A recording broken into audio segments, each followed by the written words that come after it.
Could Lamelo Ball and the Charlotte Hornets see Kai Jones take an increased role for them this upcoming season?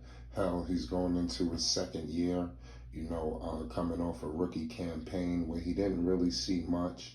He was in and out of the lineup. Under Coach Borrego, we all know the situation that ultimately got him fired. It was a lot of mismanagement going on. And I believe Kai Jones got swept up in some of that madness, which led to him only averaging 1 point, only playing 3 minutes. It is what it is, even though he showed signs. Kai Jones right now is playing for the Bahamas right now. I believe in FIBA play, this summer, man. I like what's going on. People are going to be rolling into camp very hot. With a lot of momentum, and I'm looking for Kai Jones to do his thing. Also, the Hornets are in a unique situation. A lot of people may look at that as a bad situation, but it's a unique situation because, they're going to have to build from within. We don't know the situation going on with Miles Bridges. The Hornets haven't really spoke on it. It's been very quiet, but it is what it is. It seems like they will not have him at the start at the very least, but they will have to build from within because you're losing, I believe, your leading scorer. So that's not good at all. Miles Bridges, he put up 20 points per game. He shot 49% from the field, 33% from three, 7 rebounds, 3 assists, and I just felt like his 3-point percentage was eventually going to go up. He was just finding his rhythm there, so they're going to need guys like Kai Jones, other players, to step up. The James Bouknights, the JT Thors, the Nick Richards, Plumlee, Washington, Williams, these guys are going to be much needed, because they don't have anything else. They haven't made any key acquisitions like the other teams have made. We've all been documenting the New York Knicks. They got Jalen Brunson. They've improved their lineup. You're hearing them speculation going on for Donovan Mitchell. You see what happened with Atlanta, the team they faced, in the play-in situation. They've improved their roster, adding in another all-star in DeJounte Murray with the trade from San Antonio.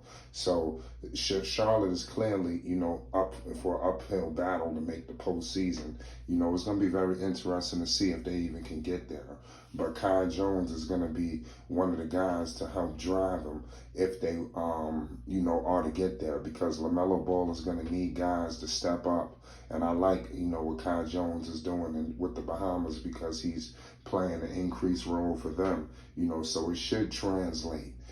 Just like everybody else, like we spoke on LiAngelo, everything that these guys are doing in the summer, it should translate. So don't be surprised if we see Kai Jones step up, and maybe they're not thinking too much, about Bridges. I'm not saying that he's going to be the end all be all, but the collection of them, him with Mark Williams and the people we just named is going to have to, band together to produce what they may lose with Bridges until we get a situation or an update, because we haven't got one yet. But nonetheless, we all know what Lamelo Ball is going to do. They have a new coach, Steve Clifford. He's familiar with the Charlotte situation, but this is a new team. This is a new personnel. It's new everything. He's very familiar with the management and everything like that. The front office, of course, Michael Jordan. This is his second stint with the organization. So I'm pretty sure everybody's expecting big things. He was brought in to get them to the postseason.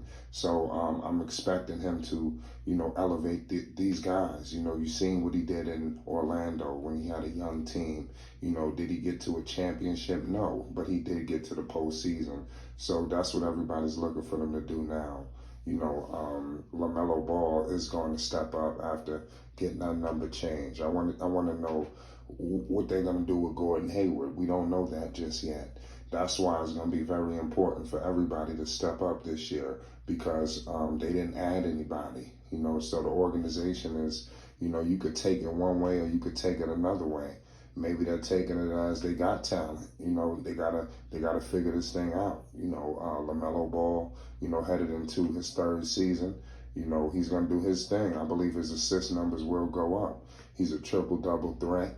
You know, he averaged nearly 7 rebounds. He averaged 7 assists. He put up 20 points per game. He shot 42% from the field, almost 40% from three. You know, so he's going to need these guys, you know, like Kai Jones, you know, to do his thing. I'm expecting a heavy pick and roll play because you're going to lose that potentially if you don't have Miles Bridges at the start or even at all. You know, so Kai Jones is going to have to step up everything he's doing out there. You know, if you don't see it with the Bahamas, he's just dunking over everybody. You know, he's just towering over defenders. You know, he's looking electric. So can that translate to the NBA? Can that translate with Lamelo, with the rest of the guys when you go up against top-notch talent night in and night out? Can Kai Jones take that next leap? You know, I'm expecting, obviously, you can't get no worse than the minutes this guy averaged. He only played 3 minutes per game, you know, so that only granted him 1 point. So I would think under Steve Clifford, those numbers should go up, and I'm expecting the points to go up as well. I'm expecting us to get a full spectrum on who the hell Kai Jones truly is. Who the hell are some of these picks? Because, like I said, these are high picks, ladies and gentlemen. The Charlotte Hornets didn't waste these picks. You got Book Knight, you know, drafted number 11th, you know, things of that nature. These picks have to translate and pan out. You know, but it is what it is. It's going to be interesting to see, you know, if they can, you know, and mind you, Kai Jones is drafted number 19, you know, so these are first round picks, you know, they have to pan out, you know, so it's going to be pressure on Kai Jones. So y'all let me know y'all thoughts, you know, who will have the most pressure, you know, to elevate their game next to Lamelo. We will be documenting that as well, because that's going to be something to look out for. Because if they don't have another secondary option, is it, you know, obviously you're looking at Terry Rozier to step up to put up 30 plus or 20, a high 20s per night, you know, but out of the young guys, who's going to step up? Is it P.J. Washington? Is he going to take his game to the next level? You know, you see he's having a happy situation in his life. You know, hopefully that translates to the floor.